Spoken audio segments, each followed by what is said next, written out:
So once again, we are in Google Talk, Innovation in Communications in Asia. Allow me to introduce to you the speaker. Via Gail T. Gail is the head of Communications and Public Affairs at Google Philippines, responsible for all communication strategies and activities, including on social media, and oversees the same for Google Thailand.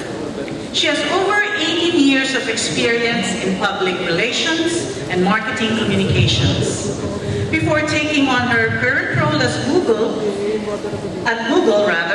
Gail was a TV producer, scriptwriter, and communication strategist for 2 Philippine presidents. Gail finished her master's degree in management at Harvard University in Cambridge, Massachusetts in 2011, where she also worked as a social media manager for a former National Security Council director who served during the United States President Bill Clinton's administration. The next information about her is very close to my heart. Gail has a degree in communication arts from Miriam College, where she was awarded the departmental award for garnering the highest GPA for communication arts. I am a very proud teacher and co-lead, as she also taught in the department for about a year. She earned her master's in public management at the University of the Philippines. Ladies and gentlemen, please welcome Ms. Via Gail T.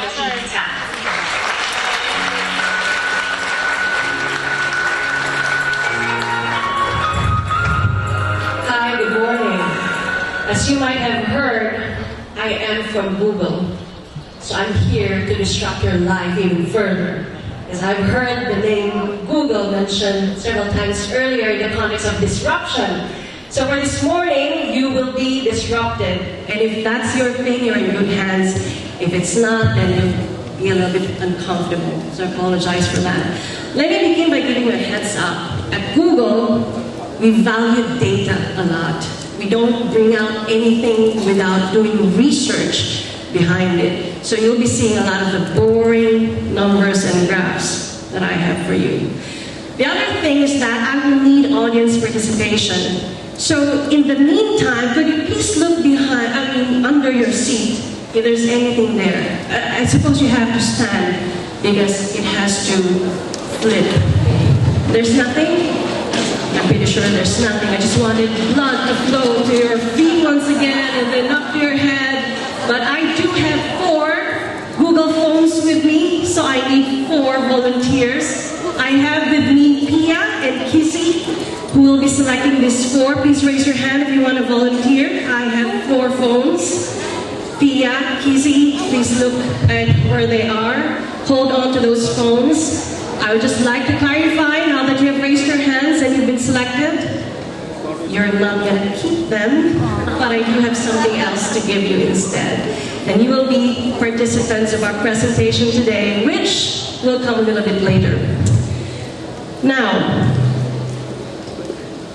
there is this notion that Google is the internet. I just want to clarify that the internet was invented way before Google. But the inventor of the internet, Vint Cerf, happens to be at Google. He is my colleague. And he is our chief information evangelist. So if you say there's no religion at Google, we do have an evangelist at Google. In the beginning of my presentation, I would like you to pause for a while, silence, as Professor Israel said earlier, and watch this video.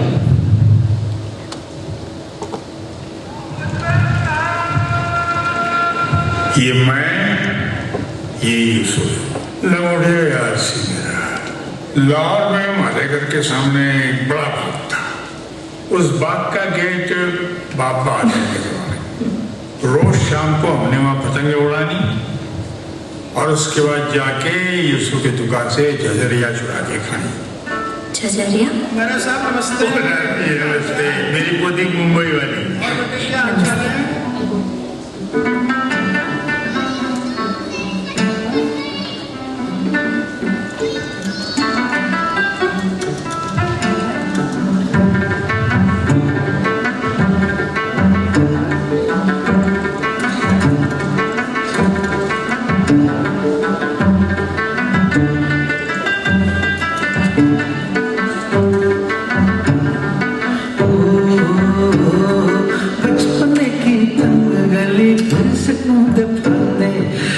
छोटी छोटी मीठी चोरी याद लेके बांधे hello अस्सलाम वालेकुम फाजिल sweets?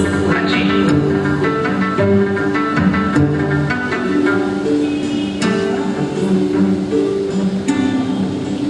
दादाजान Delhi से किसी की कॉल है हेलो यूसुफ अंकल? कौन? जी मैं सुमन बोल रही हूँ दिल्ली से, आपके बचपन के दोस्त बलदेव जी की पोती। याद है बचपन में आप दोनों झझरिया चुरा के खाते थे? बचपन की गली फिर से कूद खाते छोटी छोटी मीठी चोरी याद लेके बांधे एक पतंग सा उड़ता था परिंदों की तरह परिंदों की तरह परिंदों की तरह एक दौर था मन मन मोर था एक दौर था मन मन मोर था पार्टीशन के वक्त हम रातों रात हिंदुस्तान आ गए। ये सुनती बड़ी आजादी कागजों की कश्तियों में डूबा रहता झांकती खिड़कियों में उलझा रहता वो भी क्या दौर था मन पे न जोर था एक दौर था मन मन मोर था एक दौर था मन मन मोर था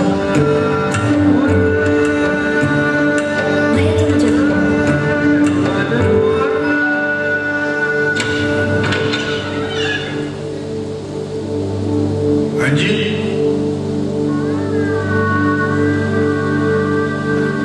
कौन? हैप्पी बर्थडे यारा।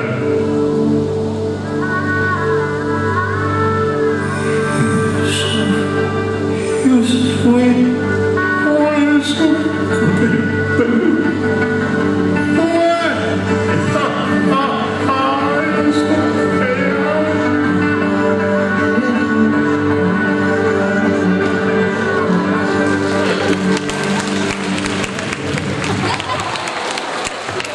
Maybe I can go to my seat now.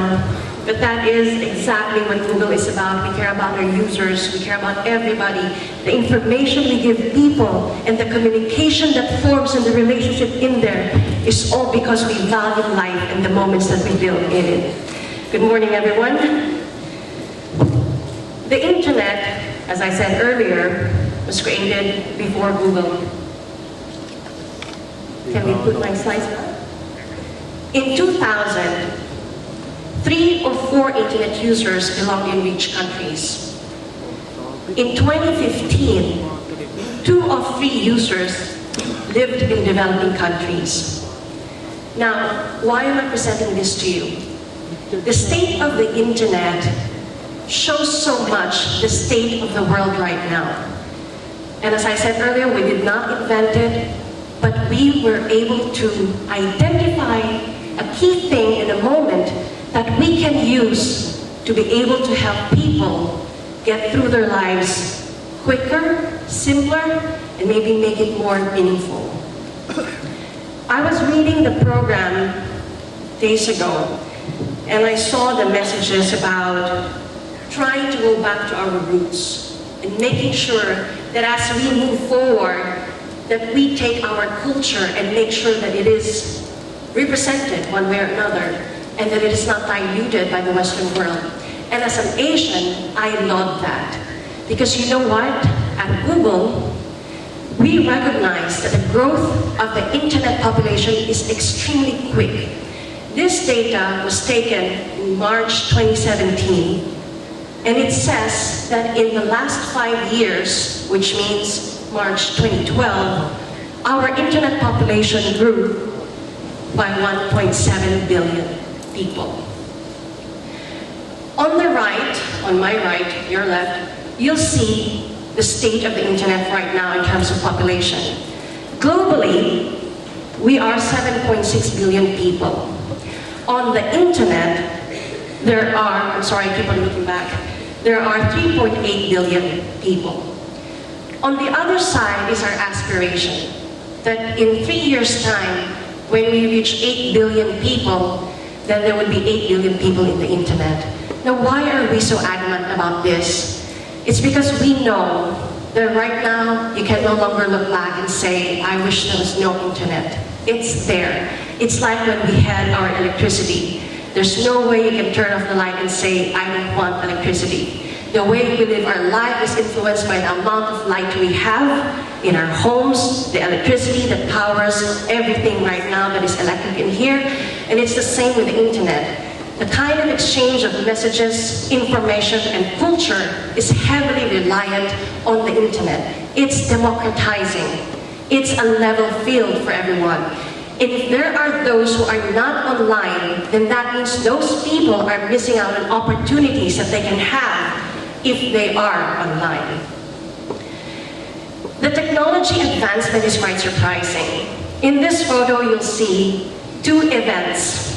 One that happened in 2008 during the Beijing Olympics, and I'm sure you'll notice that everyone has a video camera or a digital camera.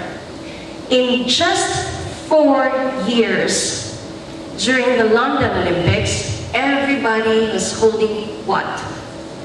A smartphone. That's the kind of technology we have. In 4 years, no one wants to use a digital camera anymore. And then in the next Olympics, just recently in 2016, we're still using the smartphone, but our focus is now different. Instead of it being focused outward, we're taking selfies with our athletes. That is how things are. And people are so easy to adapt into the swift change of technology. And we would like for you to know that this is one value that we can really grasp and make sure that we can incorporate as we move forward, trying to make sure that communication in Asia is what it should be.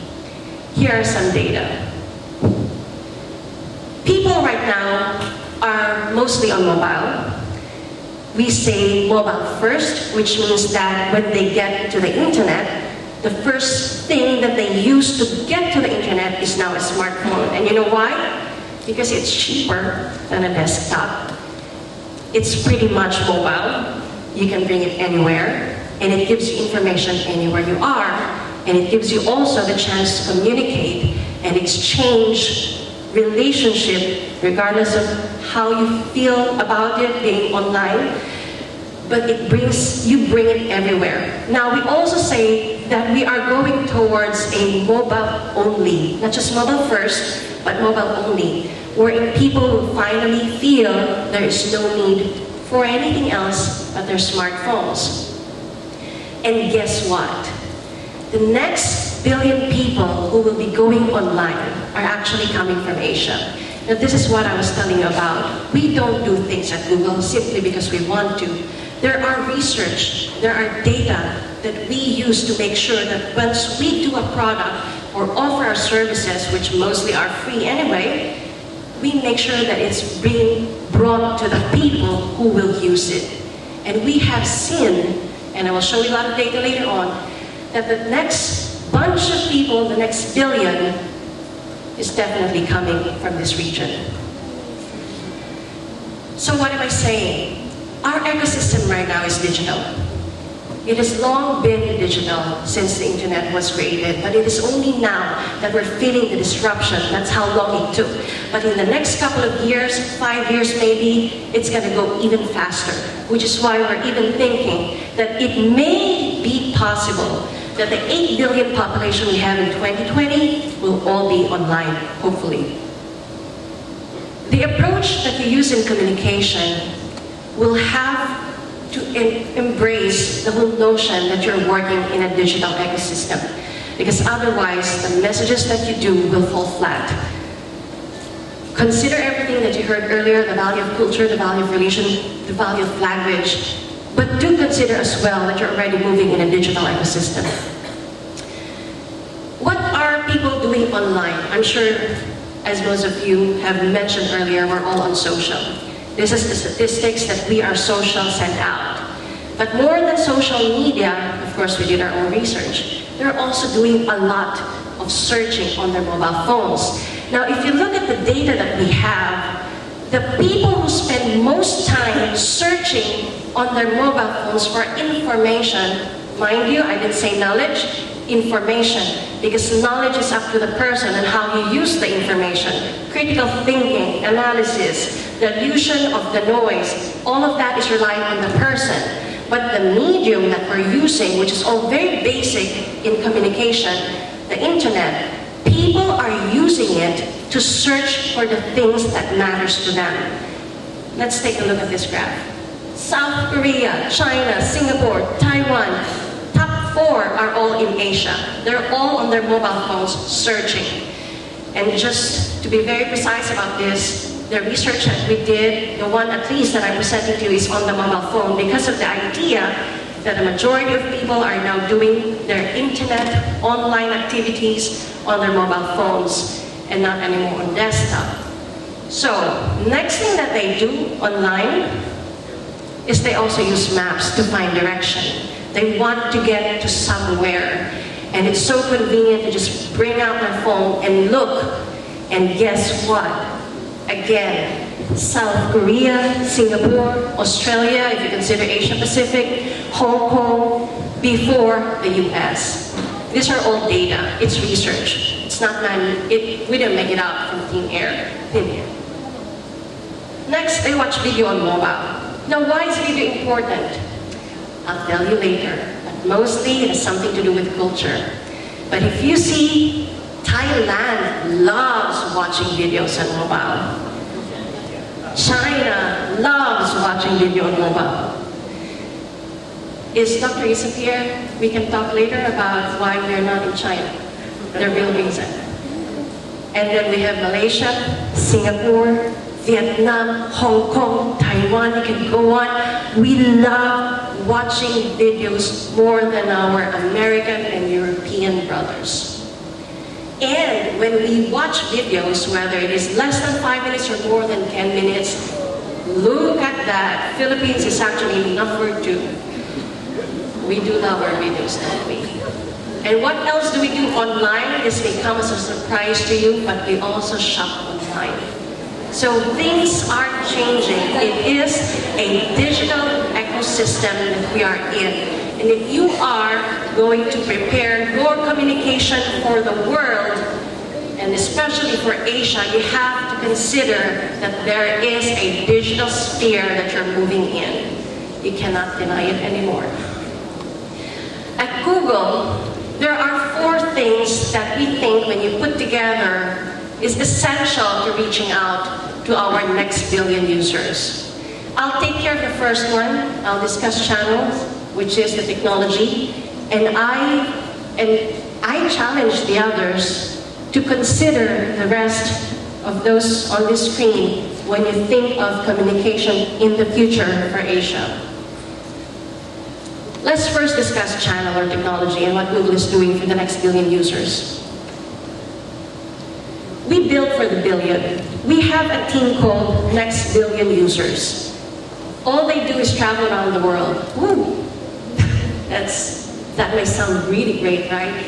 But what they do is go to the areas where people don't normally go, especially in Asia, because these are the people that we want to reach and say, hey, there's actually an opportunity for you to reach information that you have not had before, and we can do it in a very simple way. What we do is to make sure that the products we build for the next billion users is for everyone. What does that mean? We consider internet speed, of course, because that's heavily the foundation of how the transaction happens online. Asia is very peculiar in this aspect. I don't know if you can see the first 3 or 4, South Korea, Hong Kong, Singapore, Japan. They have the fastest internet connection that is on LAN and Wi-Fi. And if you look at the other end, the slowest connection, you see Philippines and India. So in Asia, we both have the fastest and the slowest connections in the world. So our team, the Next Billion Users team, consider connections as one of the key things. If you're already in South Korea or Japan or Singapore, you already have fast connection, then we give you the products that will suit your needs. If you're not still online, and believe you me, there are still a percentage of people who are not online even in these developed countries. And then when you go to the developing countries, we go to the areas where it's so hard to get infrastructure for connections, and then we try to see how we can work with different sectors of society and even government to bring that technology into these areas. Now, see this other one. This now is the speed on data, mobile data. I'm sure it will come as a surprise to you that number 2 is the Philippines. So let me disrupt you today. After UK, when you are on data, you have a greater chance of viewing things more than our brothers in other countries. So that's again another data that you have to consider. If you are creating communication materials and putting it online, and your target will be people in different countries, how big is your file? How fast is your video? Are they gonna do it online through mobile phones or through desktop? So these are the things that you really have to consider. You can't just rely on ideas sometimes and theories. You have to have research and data to back it up so that you will have an effective message coming across. When we talk about building for the billion, we think of many things, but the 2 things that I wanted to present to you right now is to think slow and to go offline. And because of the statistics that I shared with you earlier, it clearly shows that if we want the people, the next billion, to be able to participate and partake to the democratized information that is going around worldwide, then you have to consider that they have slow internet. So if they have slow internet, what can we do as Google to make sure that their slow internet can actually accommodate the kind of information that is out there? And then the other one is to go offline. I did not show any statistics or data in here, but I can tell you the data in the Philippines is pretty expensive. Can I hear a yes from the students? Yes, they're pretty expensive, and the tendency of people is to actually turn off their data when they're not using it, and then turn it on again if they want to check their feed, if they want to check the news, the weather, they want to go somewhere so that they can use maps. Which means, if we want information to be accessible to everyone, and they're online, and you need internet connection to get there, then you have to provide this information even if when they're not online. So our solution is that we made search faster for certain countries. That means heavy images will not be loading in high resolution, and we already put the technology behind that. We did not put it upon the content creator to make it that way. Our technology will minimize the pixels to make sure that once you search for something, it is 10 times less in consumption of data, and it is 33% quicker when you upload it or when you download it. We also have, I don't know if you know this, but we have made maps and YouTube available for you offline. If you're going on a trip and you know that you're going to be in your car for 3 hours and you don't want to use your data for 3 hours so that Google Maps or Waze can help you go point per point, then you can download that area where you're from where you're coming from to where you're going to, download it on Maps, make it offline, and it will be available for you for the next day, 4 days or 1 week or so. And it's the same with YouTube.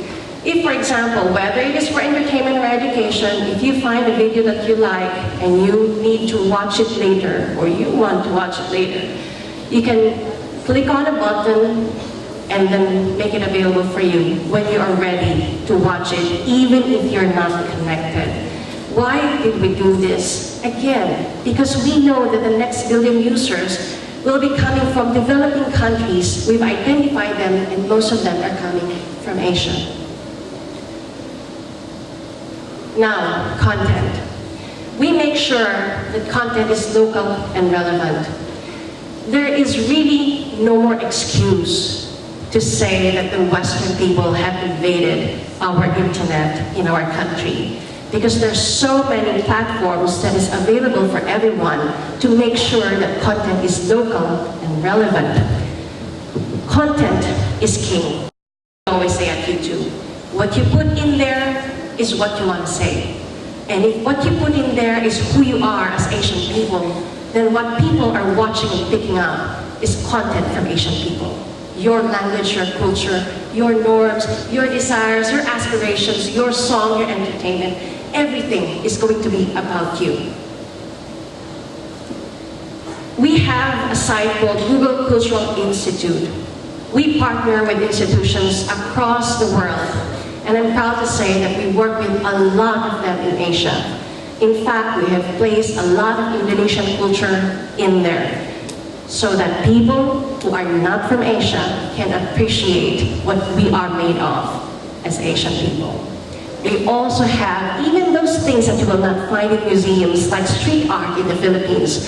We work with a group of street art artists, and we ask them if they were willing to put their work online and make it available for everyone. When MMDA and DOTC have already washed away the walls, we still have them on Google Cultural Institute.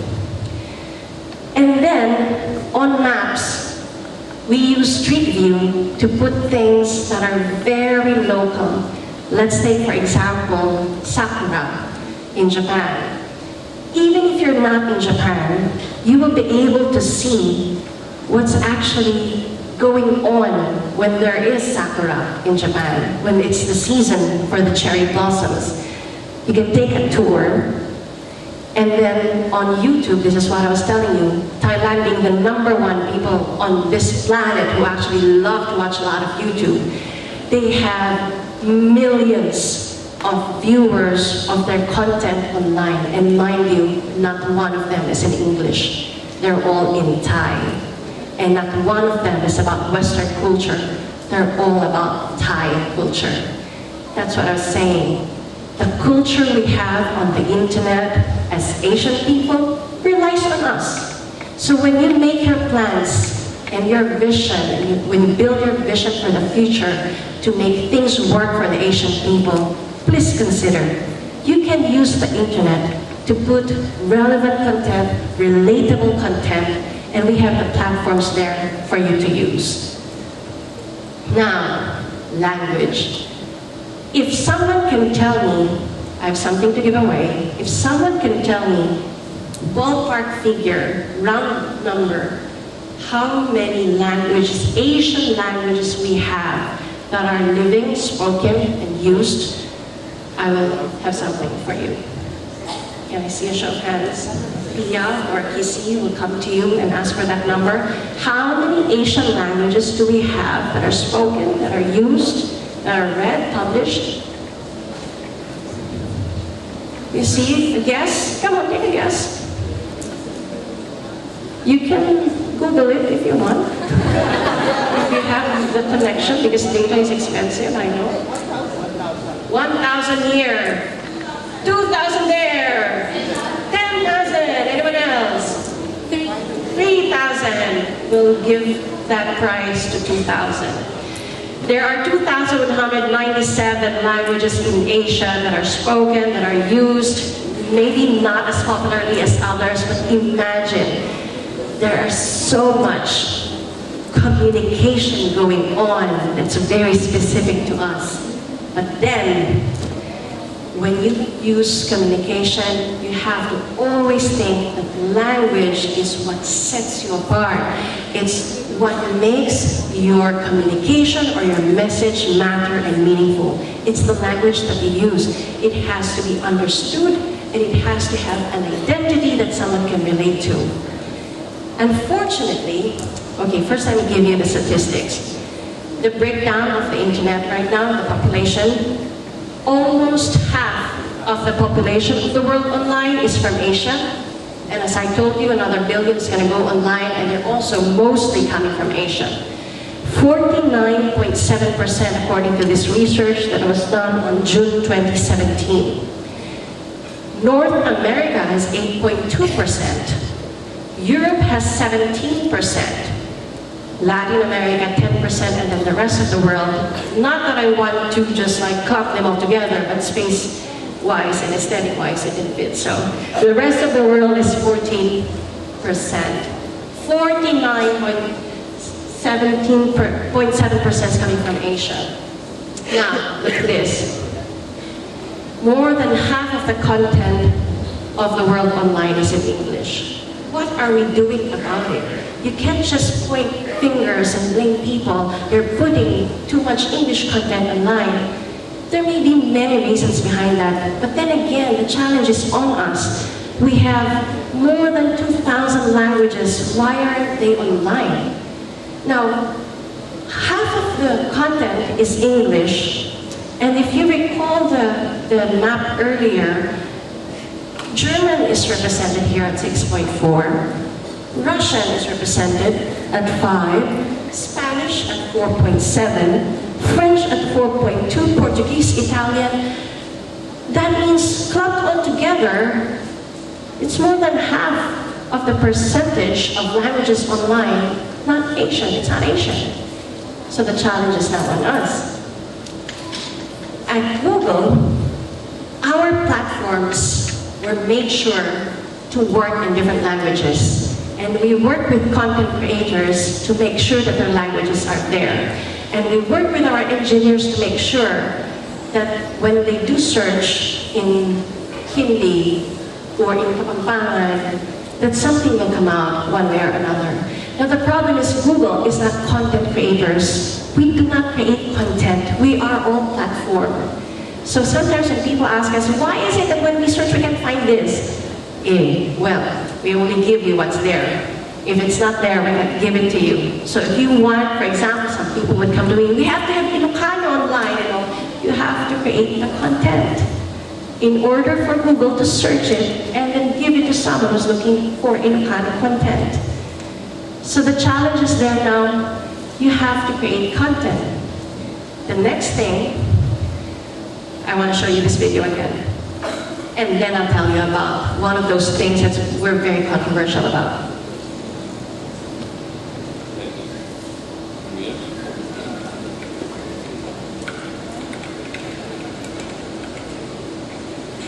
Testing. 1, 2. 1, 2. And a bit. Now.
This is in a different language than an Asian language, but we do the same with any Asian language that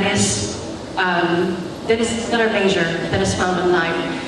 Now, I know there's a controversy here because sometimes you go and translate and then, it doesn't really mean that. And you know it because you own the language, and that is a great thing. Not many people know that Google Translate is not just all about technology, it's also human crowdsourced information.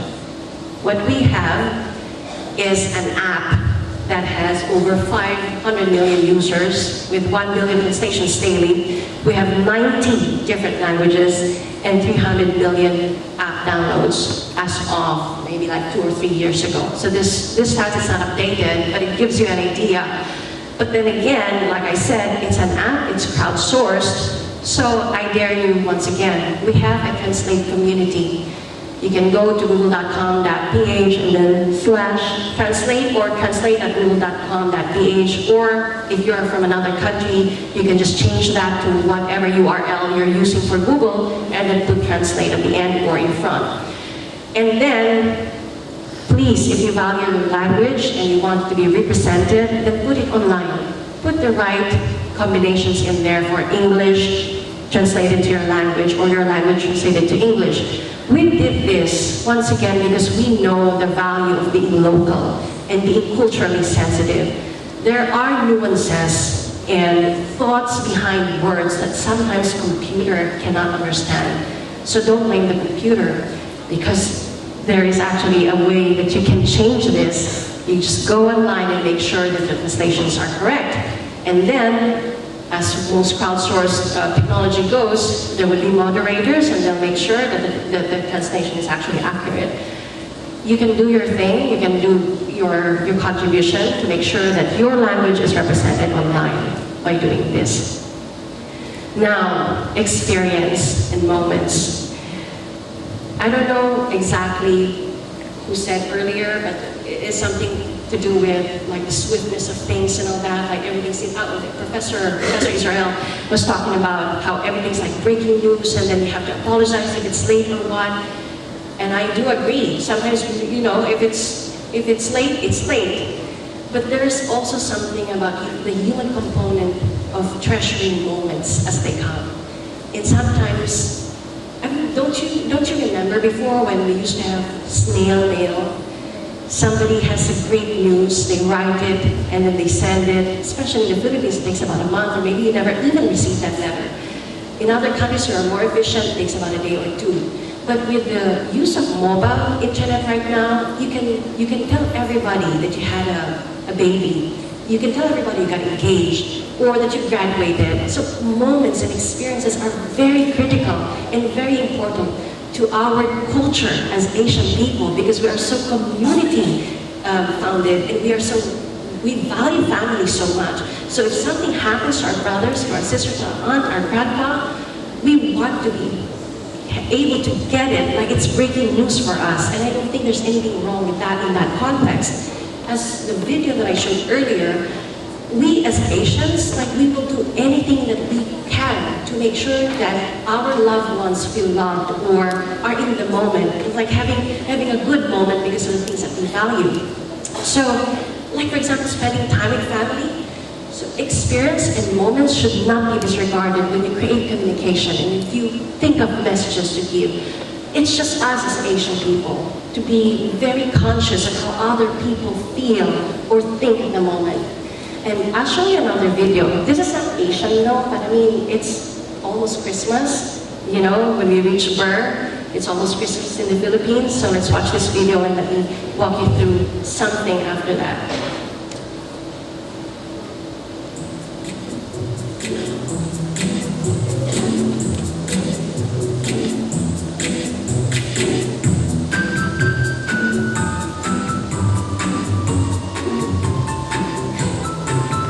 Have you sent a letter to Santa?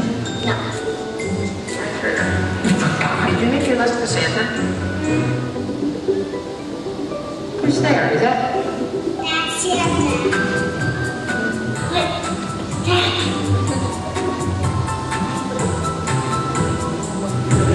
He wants you to answer. Can you slide that up?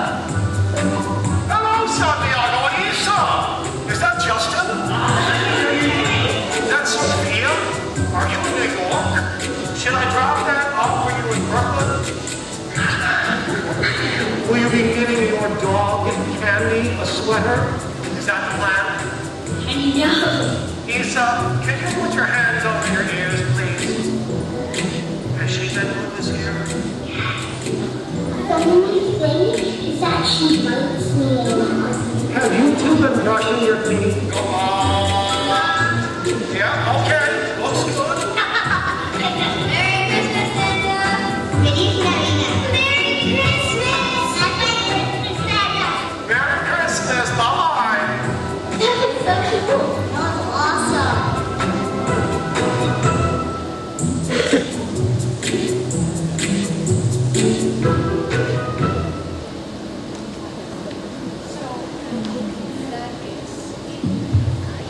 that is Google Duo, and I gave out 4 phones earlier. I just want to do a real live demo right now.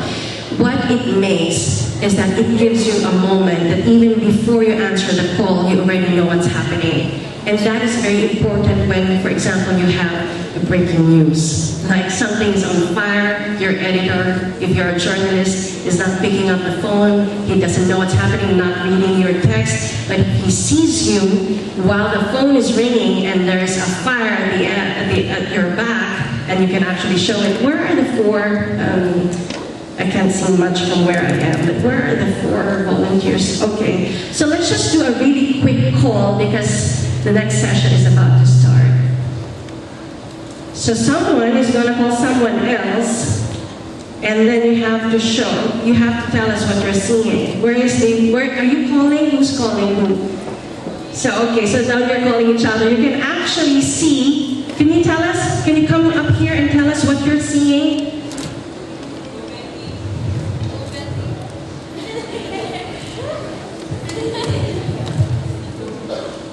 Who's calling who? You're calling her?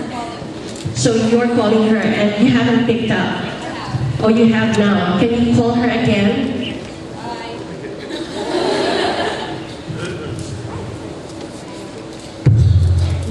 And then where are the other 2? Can you do the same? Call your partner? No, just like, can you tell us what you see even if you haven't picked up yet?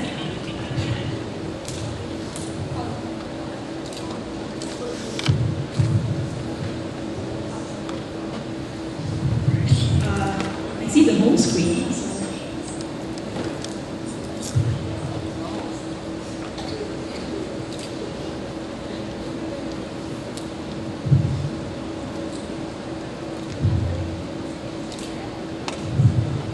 So, but earlier when she was calling you, you actually saw her before you picked up. So, what I just wanted to show is that this is actually working. It's not just a gimmick that we did with Santa. It's not just for kids. Okay, so now it's working now. Did it work for you? That worked for you? Okay, so did you actually pick it up yet? Okay, but earlier you saw him before you picked up. All right, so unfortunately we don't have a demo screen and we can do that on, but my point is this. Asian people, we are so much into community and the moments we build with our community. So with a technology like this, and mind you, if you want to talk about privacy and security, you can only do that with people in your address book, and you can also choose to have or not have that feature. So that is settled. But the point is that if we really want to create communication for Asian people,